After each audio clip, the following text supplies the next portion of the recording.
1 июльдән бурычлы кеше банкка яки башка кредит оешмасына һәр ай сайын яшәү минимум күләмендәге хезмәт хакын яки башка керемен тотып калмау үтенече белән мөрәҗәгать итә алачак.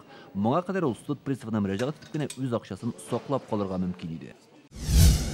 Кешенең пенсия тупламасын законсыз күчерүдән саклау турындагы законда үз көченә керә. 1 июльдән акчасы үзләренең ризалыгыннан башка гына Россия пенсия фондыннан дәүләтнеке булмаган пенсия фондына күчерелгән кешеләр бу акчаны кире кайтара алачак.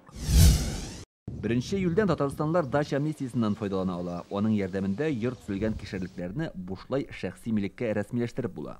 Новый закон по аналогии с гаражной амнистией. Яңа закон гараж амнистиясы кебек аның асылы гадиләштерелгән тәртип буенча торак йортлар булган җир кишәрлекләрен бушлай шәхси милеккә теркәүдән гыйбарәт.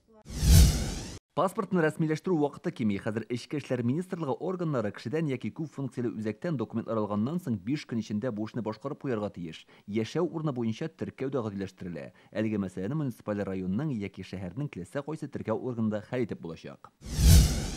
Мәҗбүри медицина иминиятләштерү полисларының яңа формасы турында закон үз көченә керә. Аның нигезендә полислар уникаль символлар ярдәмендә иминиятләштерелгән затларның бердәм реестрына кертеләчәк. Шулай итеп, сәламәтлек саклау системасында цифрга күчү кәгазь полис йөртү мәшәкатьләреннән коткара.